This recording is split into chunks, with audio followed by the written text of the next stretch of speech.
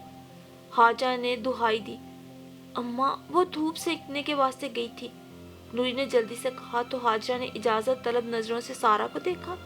اس نے کہا، ہاں ہاں جلدی جاؤ، بلکہ 2 منٹ رکو۔ اسے روک کر سارا اندر آئی اور 1000 روپے نکال کر اسے دیے تو وہ دعائیں دیتی چلی گئی۔ اور اس دن پورے 1.5 سال بعد سارا نے عاصم کو فون کیا اور عاصم نے خاصے طنز سے کہا، اوہو زہے نصیب، آج تو بڑے بڑے لوگوں نے فون کیا ہے۔ مگر سارا اس کے طنز کو پی گئی کہ جو کچھ اس نے ان لوگوں سے روا رکھا تھا یہ تو اس کے مقابلے میں کچھ بھی نہیں تھا۔ تب سارا نے عاصم سے گھر آنے کو کہا، جس پر عاصم نے سوچ کر بتانے کو کہا تھا کہ وہ سوچ کے بتائے گا کہ اس سے ملنے آئے یا نہیں، اور وہ جانتی تھی کہ سوچنے سے مراد اماں اور بہنوں سے مشورہ کرنا ہے۔ اس کا دل وسوسوں میں گھر گیا۔ جب تک اسے اس گھر کے ٹوٹنے اور بننے کی پرواہ نہیں تھی تو وہ دلیر تھی، اب جب اسے پرواہ ہوئی تو کمزور پڑ گئی تھی۔ اس کے بعد حاجہ کی مصروفیات بڑھ گئیں، وہ آتی بھاگم بھاگ کام نمٹاتی اور گھر کی راہ لیتی۔ اس کی ساس کی کولہے کی ہڈی جوڑ پر سے اتر گئی تھی، اس کے پلاسٹر چڑھا تو نوری اور اس کے دونوں چھوٹے بچے کافی چھوٹے تھے۔ نند جب تک حاجہ کے گھروں کا کام نمٹاتی تھی جب تک دیکھ لیتی، اس کے بعد حاجہ کی ڈیوٹی تھی۔ 4 ماہ بعد اماں کا پلاسٹر اترا اور وہ تھوڑا بہت چلنے کے لائق ہوئی تو حاجہ نے سکون کا سانس لیا، اور تبھی سارا نے اسے دوبارہ پکڑ لیا تو وہ ہنس دی، باجی جی آپ کو میری کہانی میں ایسا کیا نظر آ رہا ہے جو سننے کو بےتاب ہو جی؟ یہ تو ہمارے ہاں کی ہر دوسری زنانی کی کہانی ہے۔ میری سوتنے کہا کرتی تھی تیرے ساتھ دنیا سے نرالا نہیں ہو رہا جو اتاولی ہو رہی ہے، مرد بچے کو بیچتے ہیں، اس نے ایک لڑکی دان کر دی تو کیا ہوا؟ تب میرا دل چاہتا کہ چیخ چیخ کر اپنی سوتنوں سے کہوں، جب بیٹا تیرا تھا تو بیٹی بھی تیری ہی دان ہوتی، مگر نہ جی نہ، بچے تو میرے فالتو تھے نا، میری سوتنوں کے تھے نا، میرے گھر والوں کے، میرا بیٹا بھی قربان اور میری بیٹی بھی دان، مگر میرے منہ سے کچھ نہ نکلتا، اور نکلتا تو بددعائیں اور صرف بددعائیں۔ پھر میری بددعاؤں کے ڈر سے شیر علی نے اپنے چچیرے بھائی غلام قادر سے میرا سودا کر لیا، جو کہ رقم کی کمی کی وجہ سے اب تک شادی نہ کر سکا تھا، اور اب 9 سال سے غلام قادر کے میں ساتھ ہوں۔ غصے کا تھوڑا تیز ہے، ماں بہن آگ لگاتی ہیں تو مار پیٹ کر بجھا لیتا ہے، مگر پیار بھی بہت کرتا ہے، اور میرے زخموں کی سکائی اور مرہم پٹی بھی خود ہی کرتا ہے۔ میری بیٹی کو اپنی بیٹی سمجھتا ہے، اپنے ہاتھوں سے کما کے کھلاتا ہے۔ بعد میں پتا چلا باجی جی کہ شیر علی کا وہی اکلوتا بیٹا جس کے لیے اس نے میری بیٹی بنی کی تھی دشمنی میں مارا گیا۔ تب میں نے سوچا اگر شیر ایسا لالچی نہ ہوتا تو میرے پتر کو نہ بیچتا، تو بڈھے ویلے کے لیے اس کے پاس ایک بیٹا تو ہوتا۔